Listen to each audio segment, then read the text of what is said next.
I'm absolutely thrilled to be joined by two Canadian treasures, worship music icon Brian Doerksen and award-winning director, actor, and singer-songwriter Marika Siewert. Welcome to 100 Huntley Street. Thanks for having us. It's good to have you both back. You've both been with us before, but you're touring across the country together. We are. We are. We're crazy like that. Now, you've both written songs, and performed together, partnered on projects in the past, but your connection goes beyond just the music. You're like actually friends. That's kind of a novel idea. Yeah.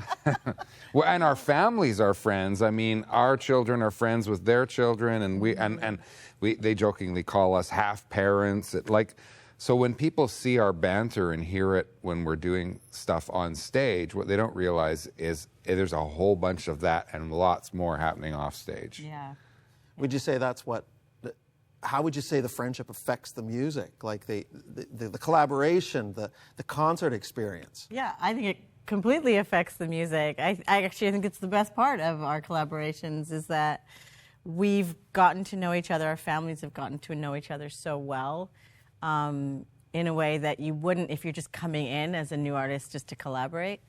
So there's an ease and a safety, I think, with each other because we know each other so well. So then we can take risks, I think, creatively and lean into each other's strengths in a way that maybe you wouldn't if you were feeling like, oh, this is for the stage, but it's completely separate from life. This is an extension of life. This is an extension of life. Cool. That's cool. Yeah. Now, Brian, you're well known for worship writing and leading for decades around the globe. But Marika, you say you're going to turn him into a pop icon, a pop star.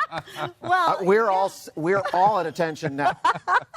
You know what? The coolest thing about working with Brian, because obviously, the world knows him as a worship leader, but I've kind of gotten to know him really as just this very versatile artist. And so I'm typically a big dreamer, Mark. Like, I can think of things. I have so many ideas.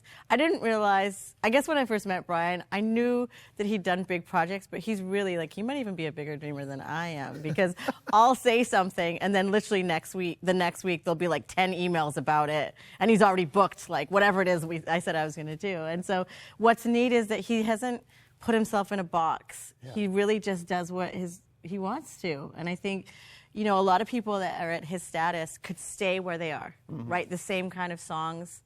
Brian's working on this incredible love song album for his wife, Joyce, of 40 years. And we just finished writing a Christmas musical movie. And I think as artists, that's what makes it interesting and fun. I've had a solo career for a long time, and so have you. And this has been the most fun for me is to be able to do it,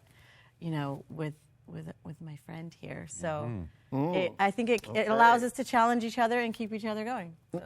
And in addition to the music, you're also an award-winning director, actor. Tell us a little bit about that. Yeah. I mean, that's a whole world. It is a whole world. In the midst of my pop music career, I actually had gotten really sick. And I literally prayed, God, I need more money for less work because I couldn't really get out of my house. And during that time, our family had the opportunity to record a commercial, to film a commercial together, all 5 of us. And it literally paid enough money, one day of work for the month. Wow. And that's how I got into film. So it's not like I was I have this dream.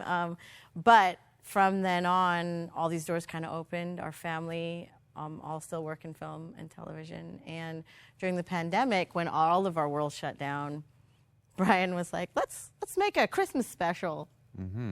And so then we started getting into filmmaking, and Luke, who you'll see later, his son-in-law, also, we co-directed the special together. It won an award, and it kind of catapulted from there. So now we're making films. I mean, it's a visual kind of world where all of that helps us tell stories. I mean, songs can, of course, be experienced just in an audio form, but when you experience it visually, you get a little bit more of the story behind the song.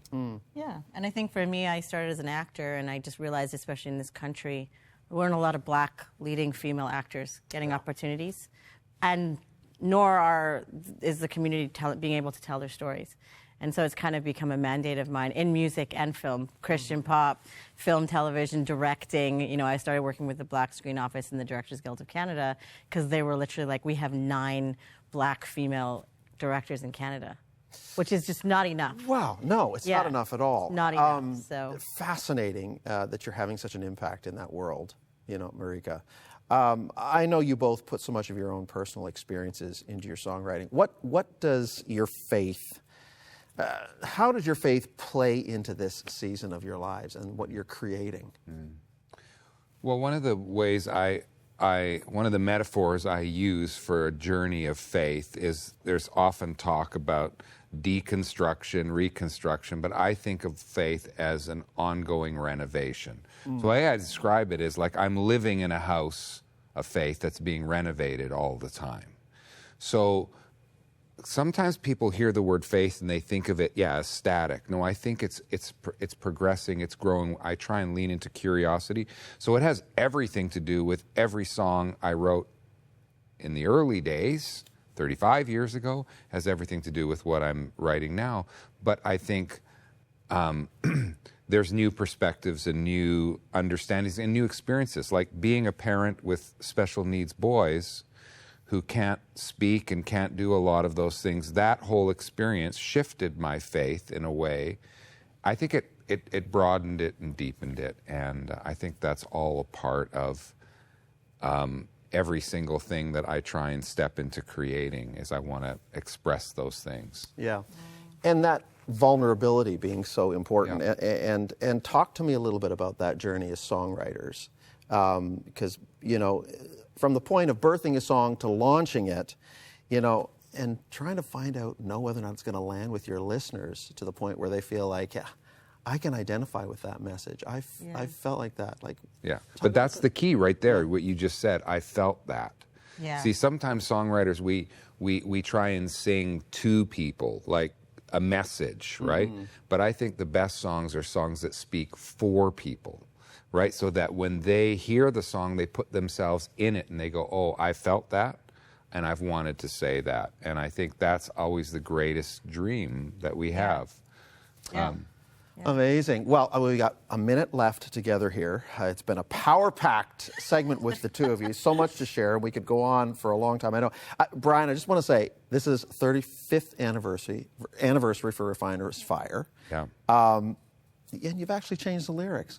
Why would you do that? Well, it wasn't broken. Yeah, no, honestly, it wasn't broken. But there was a word, a name for God in the song that I used, Master, that the 23-year-old Brian used genuinely. Yes. But as I lived through my lived experience, and I recognized that word, Master, has some implications for people, connections with slavery. It's like a power over word. I mean, you think about the story of Hagar in the Old Testament. The first person to name God, what does she name God? God who sees.